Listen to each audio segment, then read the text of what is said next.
大家好，我是静。今天我们来做焦糖布丁凹蛋糕，一口享受松软的蛋糕和滑嫩的焦糖布丁，简单又高级。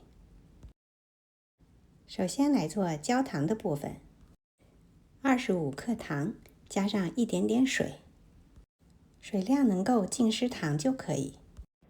用小火加热几分钟，待出现焦糖色，端起来摇匀。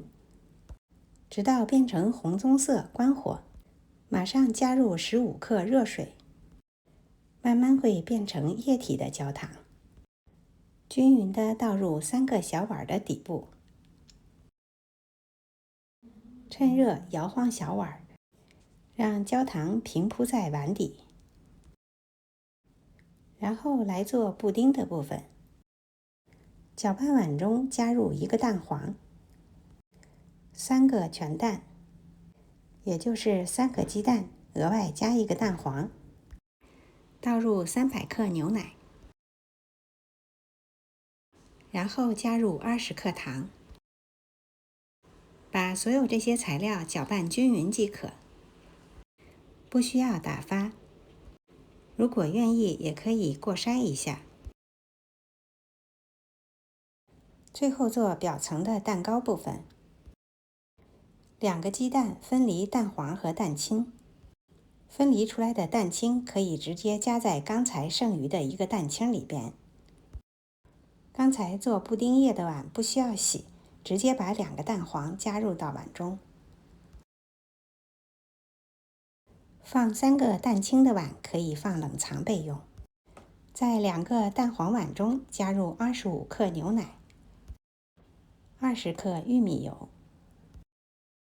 先把这些材料搅拌均匀，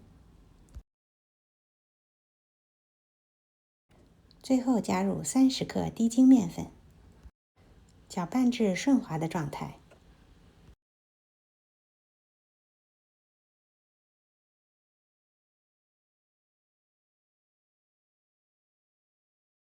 取出冷藏后的3个蛋清，加入25克白糖，1小勺柠檬汁，用打蛋器高速打发蛋清，打发到湿性发泡。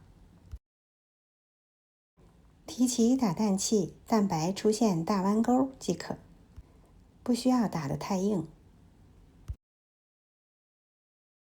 把刚才搅拌好的蛋黄糊一次性倒入蛋白中，用翻拌的手法混合均匀。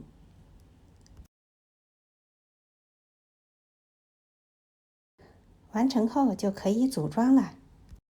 把已经冷却的焦糖碗放入一个烤盘里，倒入布丁液，倒入的量大概半杯多一点点。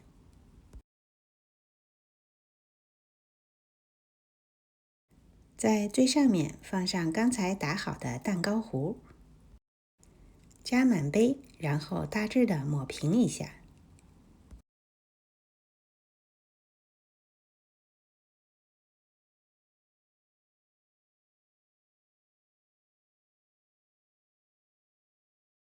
然后在烤盘里加入热水，因为我们要用水浴法来烤。完成后就可以直接烤了。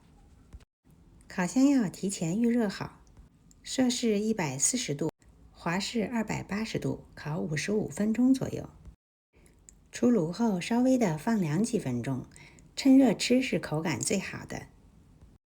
这时候的焦糖香气最浓郁。表层的蛋糕非常的松软，中间的布丁层非常的软嫩，一口下去3重口感。今天的视频就到这里了，感谢您的观看，我是静，我们下次再见。